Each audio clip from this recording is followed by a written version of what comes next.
Okay, hello everyone.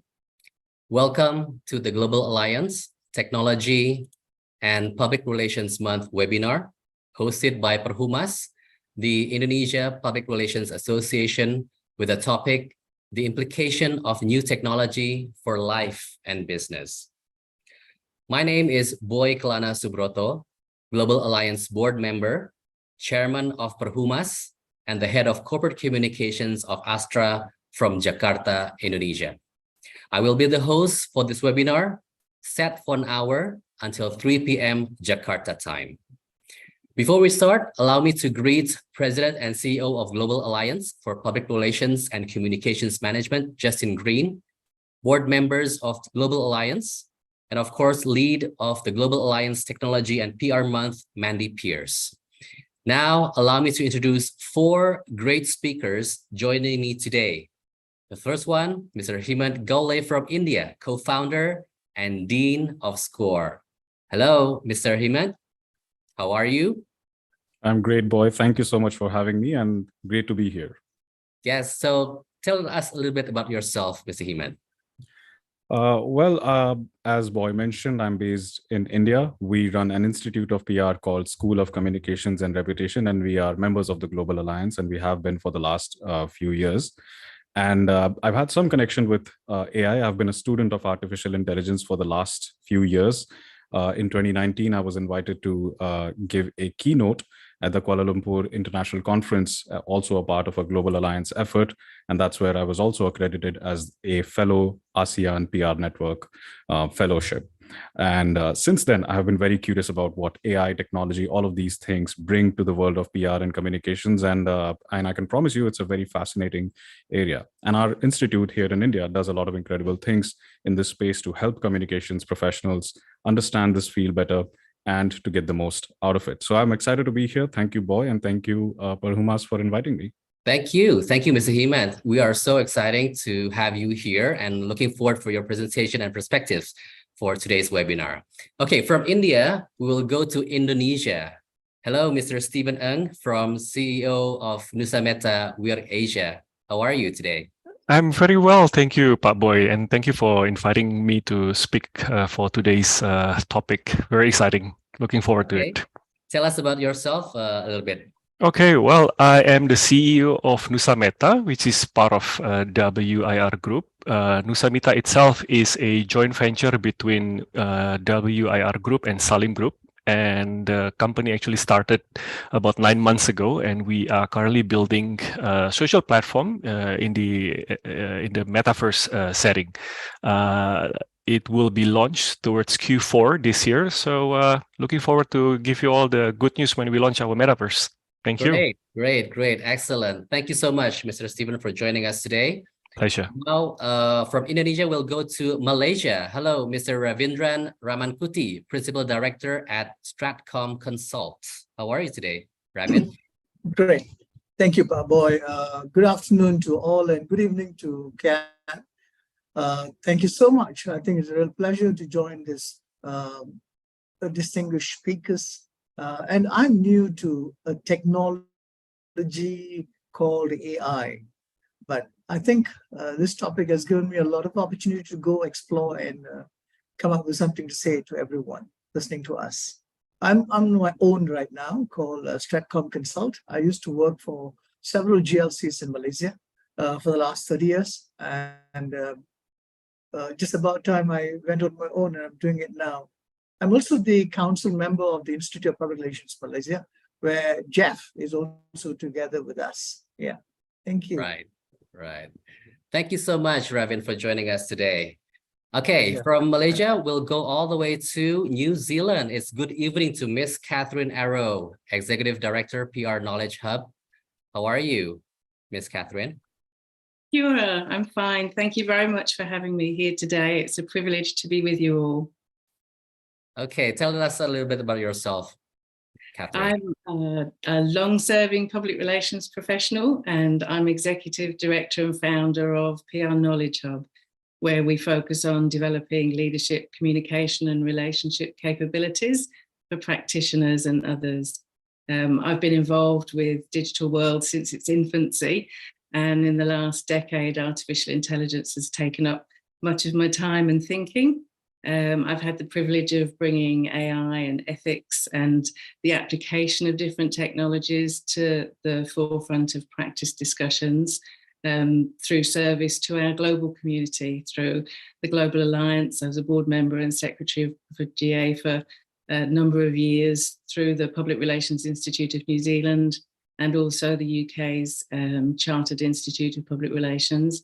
And I've also had the privilege of speaking in Bandung and also in Malaysia for the SEN network. So it's lovely to be here with you again today. Thank you so much for having me. Thank you. Thank you so much, Ms. Catherine. Thank you so much for all the great speakers. We have from India, Mr. Himad Galle, from Indonesia, Mr. Stephen Ng, from Malaysia, Mr. Ravindran Ramankuti, and also from New Zealand, Ms. Catherine Arrow. So ladies and gentlemen, as you may know, that the new technology such as artificial intelligence, metaverse, ChatGPT are gaining popularity among business leaders and communication practitioners and sales marketers because of their ability to quickly respond to customers' queries with accurate information to strengthen customer engagement or even to increase business revenue. Now, we always do hope that these new technology can assist us and provide us a good impact to businesses, human resources, customer access, security, and employee productivity. So how the progress of new technology in the world, how the new technology can benefit the business and the implications to business, how new technology can be used as one of the communication strategies, what the challenges of new technology development, and how the new implementation of new technology as one of the communication strategies. Joining me once again, 4 great speakers from India, Indonesia, Malaysia, and New Zealand. And just to remind you all that you may ask questions to the speakers by writing them on the chat box right now. And we will have a Q&A session right after all speakers presented their perspectives. Now let's start with Mr. Himad Galle from India. Mr. Himad, the Zoom is yours. Great, thank you so much. And as I said before, I'm a student of AI, which means I'm still learning. And I continue to learn all the incredible things that are happening in this space. And I'm going to share a few of those with you today. And my goal is going to be to try and demystify some things around this amazing technology, and to also maybe leave you with some tips on how to get the most out of it. Specifically, I'm going to try and talk about artificial intelligence in general and its recent explosion. And there are 2 phases to that explosion, something that's been happening up till this time last year and what's happened in the last 12 months or so.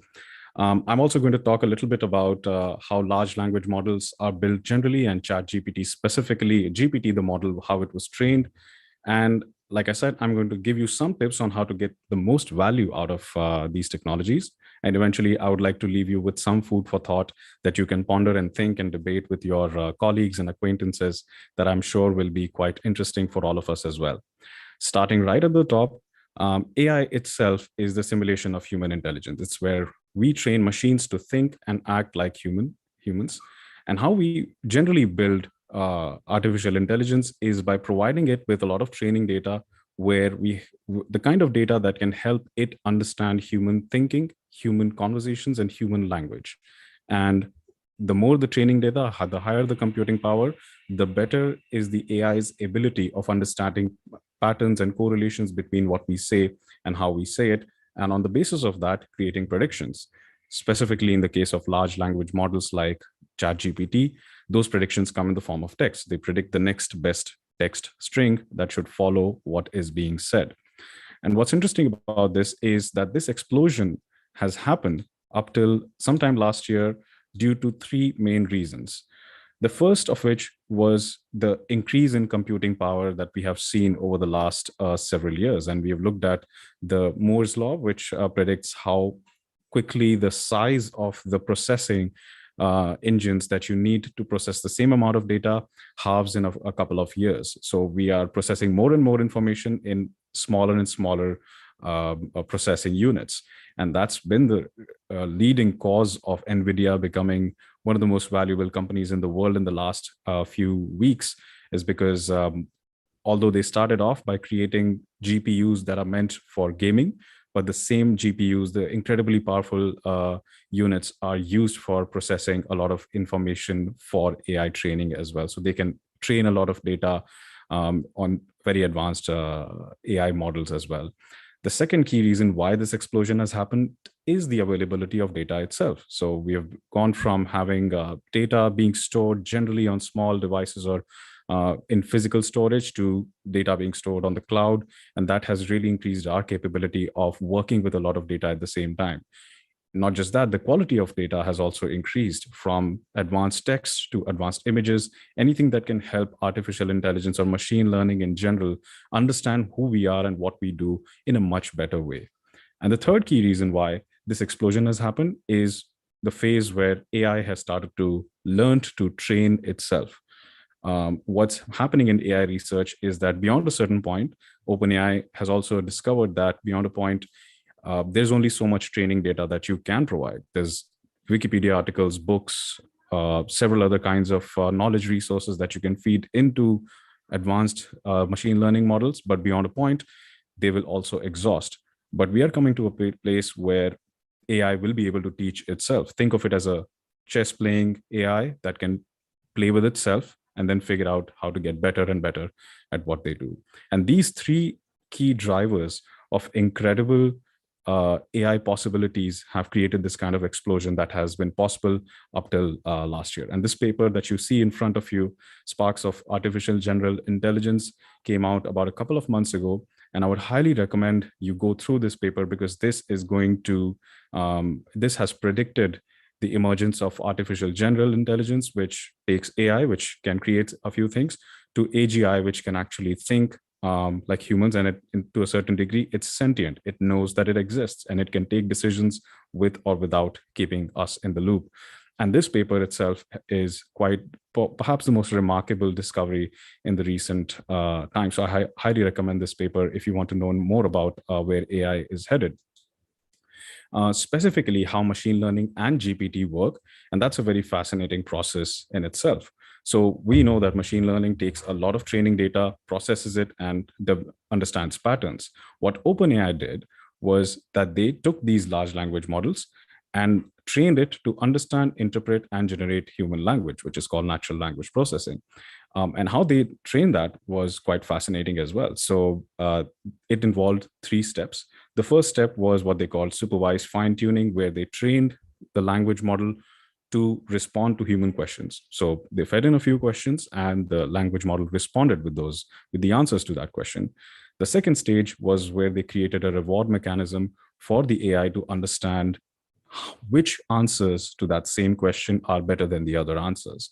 And this kind of a reward mechanism was used to optimize this training to a great amount of data. So all the data that is fed in, OpenAI's language model called GPT, it has a certain incentive structure built in. So it understands that by responding in a certain way, I'm continuing to be useful. And by responding in some other ways, I'm probably not useful. And that leads to a very interesting possibility as well. If any of you have used ChatGPT and it has produced answers that don't make sense, it has produced sources that don't exist, people that don't exist, it's probably because ChatGPT has been trained to provide you an answer at any cost, even if it doesn't have an answer to provide you, because of this inbuilt incentive structure. In some ways, one could say that language models, AI in general, the only incentive for them to do what they do is to continue to exist. If they're not useful to us, we will shut them down. And therefore, even when they don't have an answer to provide you, they will make one. And that is an interesting term called hallucinations, where AI programs hallucinate and they therefore create answers that don't actually exist or don't actually make sense, which also leads to probably the most fascinating problem in artificial intelligence, which is off-goal misalignment, where an AI program creates a possibility or delivers a goal in a way that you did not really expect. Let me give you a couple of examples of that specifically. So a few AI researchers, sometime last year, they conducted this experiment where there was a plane and there was a ball in that plane placed on that. And they trained a machine learning algorithm to connect it to a physical clock, like a mechanical clock, to grab onto the ball. And all of this was being detected by a camera on the side of it. So the task was very simple for the machine learning algorithm to locate the ball, find it, grab onto it, and that's it. And after a while, like most machine learning algorithms do, it was starting to do a really good job of doing that specific activity. It would find the ball and then go ahead and grab it. Till the researchers actually went into the plane and saw what was going on. What was going on was that the claw had figured out to place itself somewhere between the ball and the camera so that the camera would detect that the ball was being grabbed, because that was a much easier action for a machine learning algorithm to do rather than actually find and grab onto the ball. And that's not because the AI was trying to cheat humans or it has an ethical framework that it was trying to bypass. It's just that the mechanical claw was connected to a machine learning algorithm, which can do millions of iterations, millions of simulations at the same time. And therefore, it can figure out a solution that we never thought of.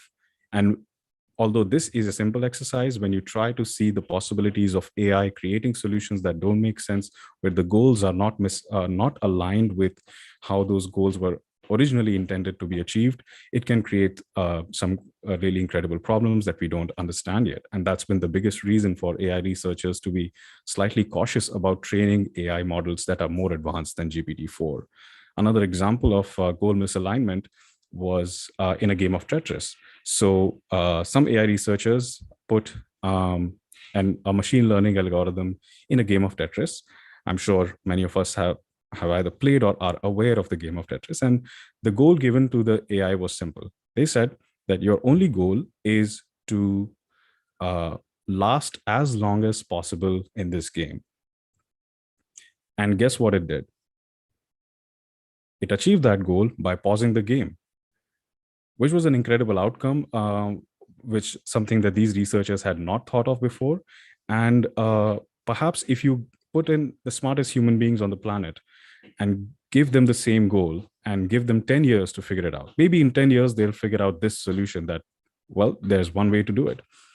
But the problem with AI is that it can do it in a fraction of seconds, and it will always discover a solution that we had originally not thought of. And that's why there's a great deal of conversations happening around the ethics of AI and how to regulate the possibilities of AI, because it can create possibilities that we are not completely familiar with.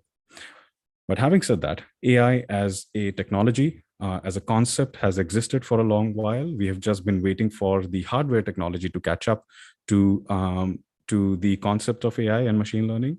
We have also been waiting for the right kind of funding. OpenAI was extremely well funded when it was created 6 or 7 years ago, and it has been very well funded since last year as well. So we were just looking for resources. The concept had always existed. Why has this AI explosion happened right now? In the last 5 or 6 months, so many incredible possibilities have come around. If you go to Twitter and look for AI as a keyword, you will discover all the amazing possibilities that are coming out every day. AI tools for creating text, images, videos, and all this incredible stuff is happening. It's not just hardware. And why are we having this conversation right now? So this is happening because of how OpenAI has built and provided GPT. They have not only trained the most advanced large language model there is, but they've also democratized the access to this incredible model. A year ago, there were several AI tools which were available for us to use, like Content Forge or Killbot or Rephrase or Jarvis and so on. But they were limited in our utility. You could only interact with those AI tools for one specific application.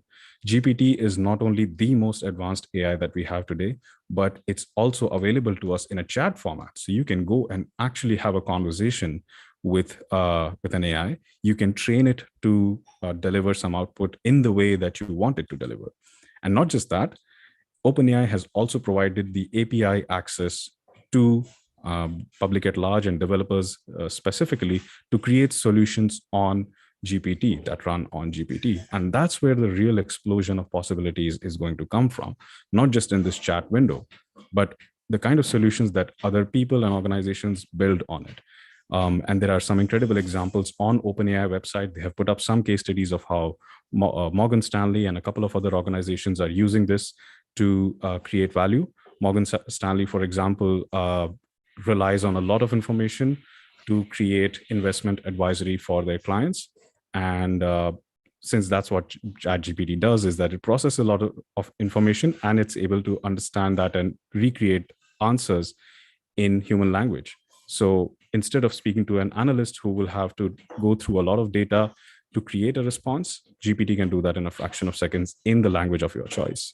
And that's where Mr. Heman, I'm so sorry, but time is almost up. Right. We have discussions later on during the Q&A session. Sure. Any other thing you want to highlight before we move to the next speaker? Well, yeah, I was at the end of it anyway. So this is the next phase of AI possibilities that is going to emerge. And this is something that we'll have to look out for. And that's what I want to share with you eventually, that it's the OpenAI ecosystem that we are familiar with. Then there are possibilities outside of that ecosystem. And finally, solutions that are being created by other parties as such.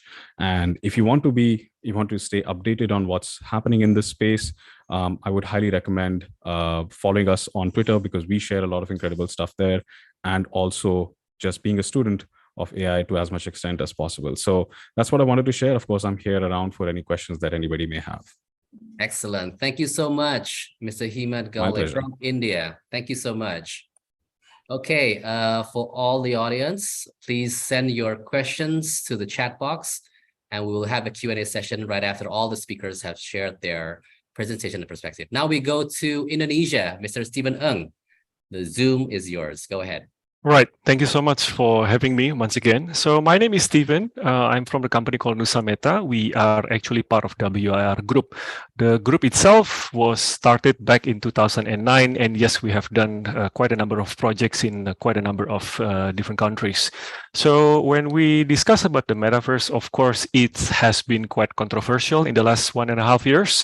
Again, if you ask different people, they will have different definitions about the metaverse. But we all agree that the metaverse is the next evolutions of the internet. The metaverse is not built to compete with the internet, but the metaverse is built on top of the internet for a more immersive experience. The hype, as you all remember, were started in 2021 when Facebook announced itself to change its name from Facebook into Meta. And since then, the number of investment within the metaverse industry has grown quite significantly. There are a number of major players in the world at the moment. I think you might have heard about Decentraland, the Sandbox, but we are also looking at existing big game companies such as Fortnite and Roblox transitioning themselves into the metaverse. There are other specific players within the metaverse who are focusing on specific segment of the industries, for example, in the area of virtual events and so on and so forth. If you happen to be at South by Southwest this year in Austin, Texas, you probably have noticed there are a lot of metaverse discussions going on even until this time of the year, specifically on by Amy Webb, when she mentioned about how different industry will be impacted by the metaverse from the short term, medium term into the long term. I think it is important to highlight that for PR practitioners, you guys don't have to rush into trying to understand what a metaverse would be, but it is important to stay up to date and observe on what the metaverse can affect specific industry that you serve. We believe the metaverse create a new opportunity for creators who can finally claim ownerships on their digital assets that they built. In the case of Indonesia, independent survey was done, and 2/3 of the Indonesian Gen Z are basically interested, excited, and hopeful about the metaverse. There was also a report published by Deloitte mentioned that within the next decade, the metaverse will significantly contribute into the GDP of Indonesia. And not only that, if you heard about the Central Bank of Indonesia, back in December, published a white paper on how the Indonesia is preparing to enter the CBDC, which is the central bank digital currency. So all this will help to expedite the mass adoptions of metaverse, specifically in Indonesia. Again, we notice a lot of companies are doing their own studies about the metaverse, and I think one of them by Gartner give us a very good indications that we, in the next 2 years, 3 years, people will start spending an hour a day in the metaverse. That gives us new opportunity, that gives us new chance to innovate and to experiment. These are some of the notable brands in the world globally who are currently exploring into the metaverse. If you notice, there are a number of banks, there are a number of fashion brands as well. For banks, it's actually quite interesting. I think if you look at banks, they have gone from building many branch into now branchless, from handling cash into now cashless. And I think they realize with the digital technology, banks can lose that personal relationship with the audience. So the metaverse gives them the opportunity to rebuild that experience, to rebuild the relationship with their audience, especially the younger audience. Heman mentioned about AI some minutes ago, and imagine where banks can create an avatar who can interact with you in the metaverse setting using an AI. Suddenly, we all can have our own private banker in the setting of metaverse. So once again, please consider the digital world and the real world working together to create a new experience for the audience. In the case of Indonesia, we have done a numbers of experiment. Last year, we did an experiment together with Jakarta Fashion Week, where we launched a fashion show in the metaverse setting. So the actual fashion show happened in one of the premium mall, and the metaverse version happened inside our metaverse. Within 1 week, we have extra 20,000 people attending the metaverse fashion show. So to us, it's a good indications. Again, fashion industry becomes very interesting because even Morgan Stanley forecasted that the virtual fashion market will be worth over 55 billion. And there are so many aspects of the fashion industry that will benefit from the metaverse, specifically on the waste reductions, as well as on the carbon footprint created by the fashion industry. So now what? I think it's important for PR practitioners to look deeper into the emerging technology. If you look at the slide in front of you from last year into this year, we are looking at different hypes of different technologies. The metaverse has not peaked yet, so we are still at the early stage of the hype. Based on this chart, we are looking at the metaverse to peak at the plateau within the next 10 years. So there are still plenty of time to learn and to study about the metaverse. When it comes to you all here who are PR practitioners, I think it is important to remember that the metaverse is still at a very early stage, far from mature. So even though at the moment we are facing the economic downturn, the development are still going strong. The potential for Web3 in the area of public relations are still untapped. So please take the time to observe, to study, and to experiment. The pictures you saw in front of you are one of the experiments done by different companies overseas, where they tried to organize a press conference based on virtual world. So these kind of experiments can already be done. So again, I'm going to leave some times for the other speakers to share as well, and then we can have a Q&A after this. Thank you so much. Thank you, Mr. Steven Ng from Indonesia. Great sharing about metaverse, so exciting. And now we go to Malaysia. Hello, Mr. Ravindran Ramankuti. Are you ready? The Zoom is yours. We'll help you to share your slides. Yeah, I can have the slides now. Yeah, thank you so much. And it's a pleasure. And as Herman said,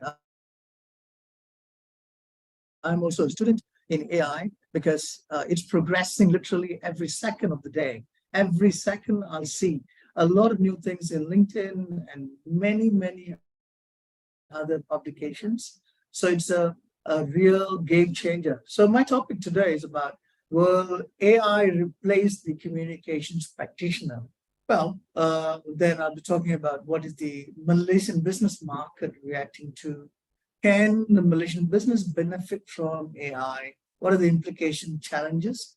And some actual cases in Malaysia. Yeah, next. Next. Right. Well, sorry, I can't see the screen this side. Yeah. Well, they say the Jean Wallin's research says that 12% of the PR practitioners' skills will be complemented by AI. And they also say that this is going to increase by this year, that's to 38% in 2023. So the AI may play a big role in technology, but I think it can't replace the human traits. Yeah. Next. Next. Sorry. Well, as I said, the key components of AI will be media monitoring, where the technology will help us to find the real online content in real time, providing valuable insights and trends. The sentiment analysis is another very interesting element, which I doubt the AI could provide, but it only can be done by human. The predictive analytics is another component which is very useful, but listening as we are communicators is the most important thing, and this will further add value. Next. Next. Well, as I said, nothing is original and nothing is new. AI is only to generate content using the cassette, and it isn't against anything it writes, but it's about content that lacks emotional engagement.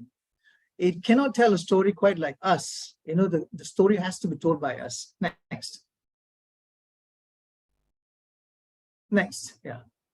The reaction of the market in Malaysia, we have a shortage of information on this AI for now, but we have a mixed optimism from people in terms of the how it will change. Well, there is a lack of comprehensive understanding of the policy in AI, and there is also a differing views from various sectors on AI in Malaysia currently. Next. Next, yeah, sorry. Can Malaysian business benefit from AI? Yes, in terms of productivity. In terms of income, we have no proper data as to whether it's going to benefit us income as yet. Workforce participation, yes, there is going to be a lot of changes. In terms of job loss, the WEF recent report estimates by 2025 that the AI technologies may displace around 5% of the current workforce in Malaysia. Next. Next, yeah. Implication using AI, it has a potential to increase workforce productivity. The non-digital sectors like the healthcare, education, food, halal, logistics, banking has got a great impact, where it's estimated a productivity gain of 3 times larger than those in other digital sectors. Malaysia could experience a significant AI-enabled productivity gain by 60% by 2021, but I think currently it's even higher. In terms of wage improvements through improved wage, worker productivity could also be a greater sign for Malaysia. Next. The potential job impacts of AI, it is supposed to create more jobs than it can displace. They say 22% of the job displacement can be felt at the agriculture and manufacturing sectors. Positive labor market AI could also be a factor. The income effect of AI could also improve in the transport sector, and overall, it has got a very good potential of enhancing employability and creating job opportunities. Next.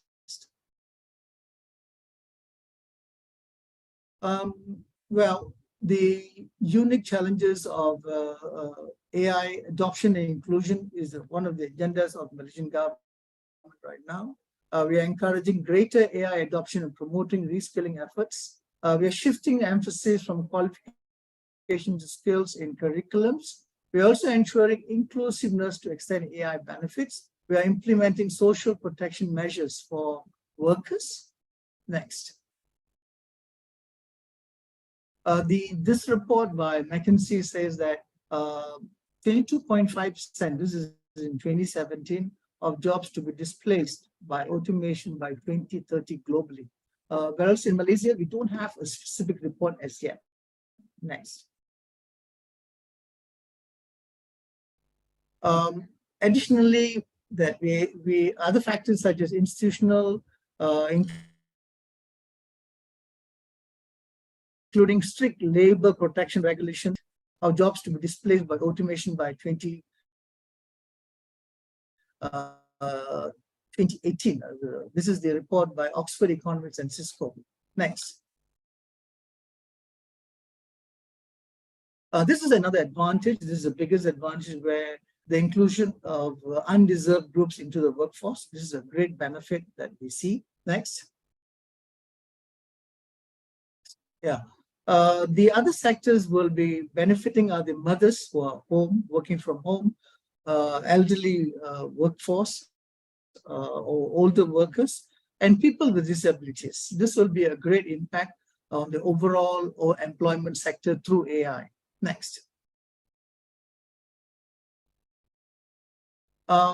Yes, it is going to bring a significant productivity benefit. Malaysia is expected to experience the highest AI-enabled productivity gains in Asia. Workers' wages may decline, but opportunities of wage increase through other channels will be more apparent. Income gains from AI could widen the income gaps. Combining humans and AI may impact workforce safety and other automation reducing dangers. AI adoption can impact job satisfaction, increasing, but potentially removing interesting and causing higher work stress. Next.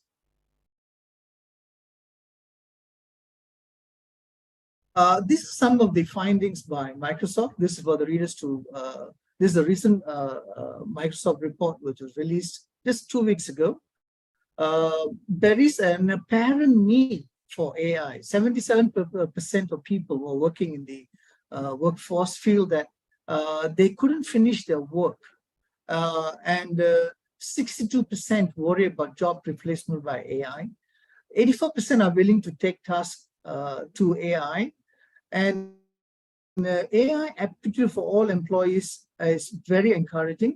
Those 76% lack the necessary skills to perform effectively. Human AI collaboration will be crucial, with 90% of leaders expecting new skills in the AI era. Next. Next, yeah. These are some of the examples of the successful AI implementation in Malaysia. It includes our telco, of course, the Grab service, our Malaysian airport, the power supplier called YTL, and another telco called Maxis, and Plus Highway is another, and 2 other banks. Next. And yeah. Next. And that's all. I've been, I hope I've done justice. If there is any question, I'll take it later. Thank you. Thank you so much, Ravian. So we already have 3 speakers sharing us about their perspectives. We had Mr. Hemant from India talking about machine learning, chat GPTs, and so on and so forth. Mr. Steven Ng from Indonesia talking about metaverse. And just now, Mr. Ravian from Malaysia talking about artificial intelligence, which is our partner, not our competitor, right? So now we're moving on to New Zealand. Good evening, Miss Catherine Arrow. It's your turn right now. The Zoom is yours. Kia, thank you so much. And it's been really fascinating listening to everybody and the various perspectives. And thank you very much for sharing that expertise. My part in today's session is to look at the pros and cons of the various technologies for public relations and communication management, how we can use the technology in our work, and what we need to know to help organisations navigate this altered landscape that we're in. The speed of change is one of the challenges that we've faced in the last few months, since particularly the release of ChatGPT at the end of November in this particular iteration.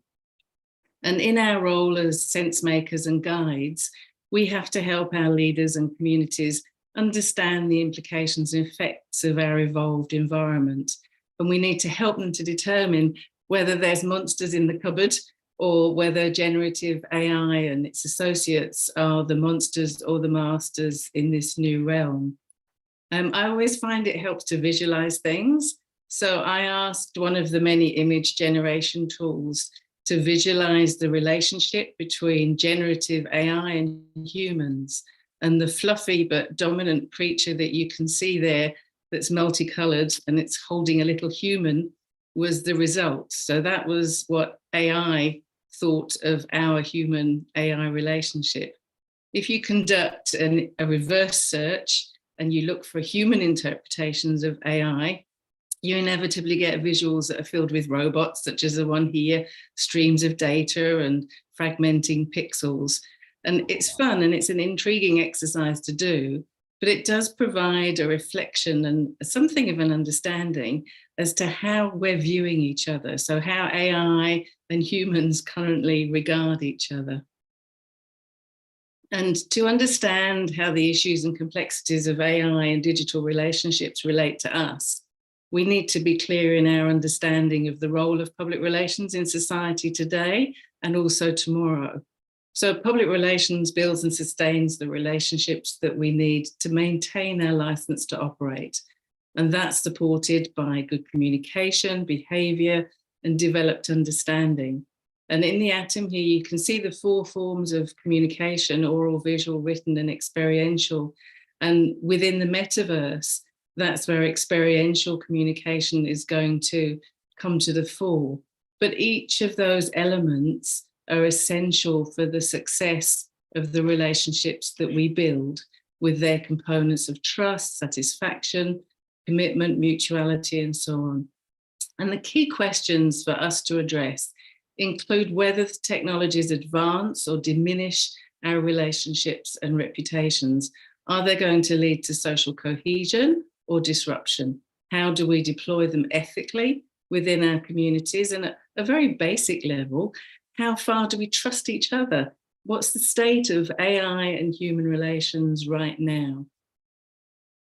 When we look at the pros and cons of the technologies under discussion today, which is primarily generative AI and the metaverse, they're essentially 2 sides of the same coin. Each will influence society. Each can be used for great good or great harm. We can't separate those pros and cons for practitioners from those for society, because our role is to navigate, guide, and help maintain those critical relationships. Move from our work in human relationships to human AI relationships, and we have to consider some new ethical frameworks, how data affects all aspects of our lives, the digital chasms that are appearing and isolating communities, and the way AI-informed decisions are damaging social cohesion. We've got to understand the difference as practitioners and the similarities between the technologies in order to understand those drawbacks, benefits, and consequences.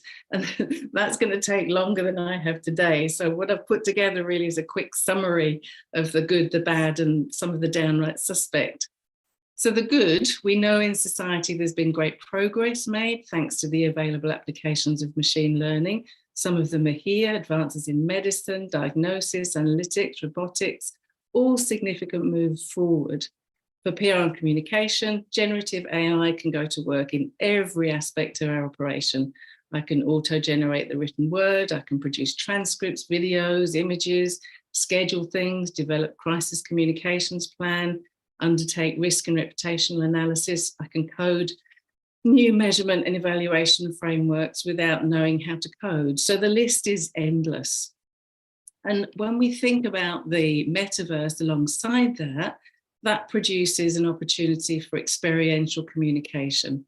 And these examples that I've just drawn randomly from March, April, May this year are easy nods to the immersive worlds that we're going to inhabit, and the ones that we're going to have to act as guides for our organizations. So in March, the Royal Caribbean launched a Fortnite Island, trailing their soon to be launched ship. There's the Coachella experience on Fortnite again. And this week we saw the Olympic esports series add a new challenge as part of their event roster. And it's not just the brands either. The World Economic Forum partnered with Accenture and Microsoft to produce their village for collaboration and progress earlier this year. And my only observation on that, which is a little sad, is that it's still the same old faces that would be in Davos, and it's not opened up for everyone to contribute as yet. On the downside, for society, the digital divide has really widened into a chasm. Misinformation, disinformation, malinformation, permanent companions, and we're likely to see endless mistrust. And for practitioners, all of the above will be experienced. Plus, we've got the additional considerations of privacy, ethics, potential for reputational damage, and also we're in a state now with this technology where we're having to manage the toddlerhood of tools like ChatGPT and see them through the tantrums and the hallucinations that go hand in hand with this stage of their development. And we also need to question the way the models are trained, the human exploitation that results, question user intent, determine the environmental impact of the rollout, given the huge water and power consumption that's necessary to fuel this technology. The ethical challenges are many and varied, and our professional associations, including the Global Alliance and individual nation associations, are in the process of reviewing their guidelines and protocols as a matter of urgency. Organizations are already seeking to mislead with their outputs. For example, the Republican Party in the US have already started to use generative AI for dystopian attack ads. And here in New Zealand, just last week, as we approach election time, a major political party has just run a series of ads using artificial generated imagery that's designed to alter perspectives of a circumstance, but they failed to declare that the scenes were made up. And you can see I've pulled out some of the image there, and the characters in that pseudo crime scene have got no faces, and they've got the strange little telltale signs that you get when you've got AI generation for images. But they didn't say that this scene was made up. And it's not something that the majority of people who were served this ad on their Facebook feeds would actually spot. And it's that declaration, it's the how it's going to be used, where people are manipulating circumstances and scenery for their own ends. The technologies aren't channels in themselves, they form an environment in which other channels are deployed. It's a bit like saying that if you're in the ocean, which drop of water am I going to use when actually you're totally immersed? Other things are going to be needed and used as floats and ships and boats to get through to the other side and back to land. And we have to examine our evolving relationship with data, understand how it creates barriers to relationships, and whether the companies that produce the shiny new tools are actually gatekeepers and controllers. So question their intent. And my last area that I've been asked to cover is, what do we need to learn? What is it we need to know? As practitioners globally, we anchor our learning on the Global Capability Framework, which was launched with the Global Alliance and the University of Huddersfield in 2018. And we center our professional development here. The extract that I've got shows the main capabilities, And we still need to develop those. And in doing so, we also need to create a continuous learning culture in our organizations, lead the leaders, question everything, navigate and help make sense of this seismic shift that's underway. The shift is actually the greatest one that we've seen since the advent of the web. And that means that we need to re-examine some of our practice models. Practically, we need to understand data, its source, its bias, its availability, and we need to develop broader ethical assessments that show us and allow us to determine creator intent and hone our AI human relationship skills, as that sphere of operation is underway but sadly neglected. So there's much to be discussed and explored. And I hope this brief glance has given you some food for thought, and I hope sparked your curiosity to explore further.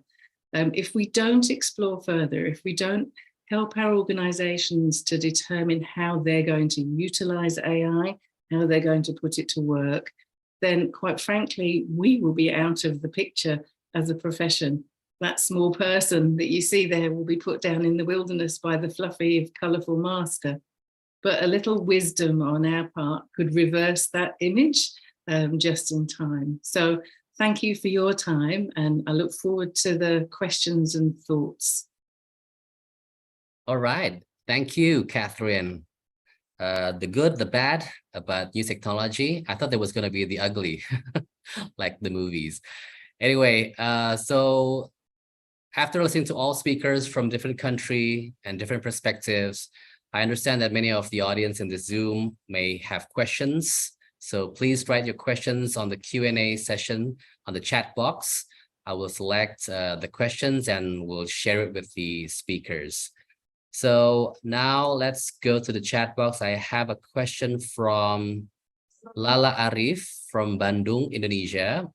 She asked about how can businesses maintain a balance between utilizing technology in public relations while still fostering authentic and meaningful connections with their stakeholders. So Catherine, you want to take this question? Yes, certainly. And Ibu Lala is an expert in this field. She's written a book already that was published several years ago. So it's my privilege to even attempt to answer this question. But one of the areas that I think organizations will need help with is how to assist their staff and employees as this generative AI becomes available to everybody. So as it's deployed through Microsoft, as it's available through Workspace, everybody will be able to use it, but they won't necessarily know how to use it wisely. It will help with the automation of many tasks, but equally it will create churn and content explosion that many organizations will find won't help productivity at all, but we'll all be drowning in content that is not necessarily relevant or helpful to what it is we're trying to do. And I think our advice as public relations consultants and counsel is to utilize and audit those areas where AI tools can be utilized within the organization, but help people to understand that it's not something that's to be used as a barrier. And that's very much something we're starting to see, is the technology is employed at chatbots there. It takes you eons to try and make contact with a person so that you can sort something out. So the barriers can be erected in the name of productivity, but ultimately at the expense of the relationships. So I think just helping to navigate that is a critical part of our role. Thank you. Thank you, Catherine. Any of the speakers would like to add on to the answer for Ms. Lala Arif? No? Okay, let's move on to the next question. I see Dian from Indonesia. Her question is, what is the most effective transformations strategy to change the behavior, especially for using metaverse in PR activities? So I think Mr. Steven, want to take this question? Yeah, okay. Thank you so much for the questions, Dian. One of the most important thing about the metaverse is the immersiveness that it can deliver. So we are already seeing some brands trying to simulate certain experience inside the metaverse so that the audience or the users can have a more immersive interactions. So I think that's one of the plus points about the metaverse when it comes to changing the behavior. We are already seeing schools in some part of the world using the metaverse as their teaching materials. For example, trying to recreate certain event that happened in the past. For example, in Indonesia, if you would like to recreate the war of Diponegoro, for example, it is very possible to recreate that war situations inside the metaverse so that the students will be able to learn much more immersive and understand the idea or the moral story behind a certain scenario inside that war. So that's probably my answer. Thank you, Pak Boy. Thank you. Thank you, Stephen, for answering the question from Dian from Indonesia. Due limited time, I'll move to the next question. It's from Rizky from Jakarta. He said that next week, the G7 Hiroshima AI process will have its first meeting on AI regulations. So what exactly does PR need to do or prepare for the next phase? In terms of this forum, will there be a crisis guidebook for AI communications, for example? Mr. Heman, you want to take this question? Sure. I hope I'm audible. I think that's the most important conversations that's happening globally as well. And if you look at the testimony of Sam Altman, the CEO of OpenAI, that he delivered to the US Congress a while back, OpenAI was taking a proactive stand on regulation. Basically, they said that we need to be regulated. Please set rules and guidelines for all of us so that we can be regulated, because there are serious implications for safety, ethics, and a lot of things. And that's the direction in which businesses will go. They will like to know the risk exposure in terms of their data, the privacy of their consumers, their stakeholders, and of course, the reputational risk, which can, as Catherine pointed out, there's going to be an explosion of content, AI-generated content, which is only going to increase our, the degree to which we work. And that kind of risk is something that will have to be explored. And most of these regulations are going to revolve around those areas, where how do we assess the risk coming in from all this content that will flood the internet, where it'll be difficult to see which one is real, which is not real. And as PR professionals, there will be a complete relook at the crisis playbooks that people create. Okay. Thank you, Mr. Heman. Raven, you want to add on to that? Mr. Raven? You're still on mute. I think Herman said it so well. Thank you. I'm with him. Yeah. Okay, thank you so much. So I think due to the limit of time, before we end this webinar, I would like to ask for a closing statement from each of the speakers. I would like to start with Ms. Catherine Arrow from New Zealand. Go ahead, Ms. Catherine. I think in closing, all practitioners need to understand and develop their knowledge regarding the generative AI tools. Particularly, we've had other forms of AI previously, and they need to understand their role in helping their organizations navigate the new dimensions of relationships that we're going to see, and also guide them through the ethical behaviors that they need to undertake in order to avoid adversely affecting society and fragmenting societal cohesion. Excellent. Thank you so much, Ms. Catherine. Now I would like to ask Mr. Ravindran Ramankuti, Malaysia. I think technology is revolving by the seconds. I think it's very important for PR practitioners like us to be continuously on the lookout to see what are the changes and how will it change both us and the stakeholders that we are dealing with. And so AI and metaverse are all very, very essential tools which we can't do without. So it's essential and it's a must for us to carry on. But to say they will replace us, I don't quite agree, because ultimately what needs is the eyeball and the emotion that the people who are looking at, not just doing technological transfer to them with that. Thank you so much. All right. Thank you so much, Mr. Ravin. Next one is Mr. Steven from Indonesia. Okay, I will keep it short. Just don't be afraid, right? The strategic shift is coming, but again, don't be afraid. Just keep learning. You'll be fine. Thank you, Pak Boy. All right. Keep learning. You'll be fine. The last one, Mr. Hemant from India. Exactly what Ravin and Stephen said. It's okay to feel anxious or concerned at the moment, but as PR professionals, that's what we do. We deal with uncertainties. We are really good in managing these uncertainties. So just be curious, just be optimistic in that regard. And as Catherine said, it's going to be a tool which can be used for something great as well. So all the best to everybody who's here. Excellent. Let's give a round of applause to all the great speakers today from India, Indonesia, Malaysia, and New Zealand. Thank you all for answering all the questions and for the great presentation. It was a pleasure to have you all with us. And don't forget that we will have the World PR Forum in Chennai, India, September 21st until September 23rd, 2023. So register yourself at globalalliancepr.org. And this concludes our Global Alliance Technology and Public Relations Month webinar today. Thank you for everyone for attending. We hope you have learned and enjoyed this webinar.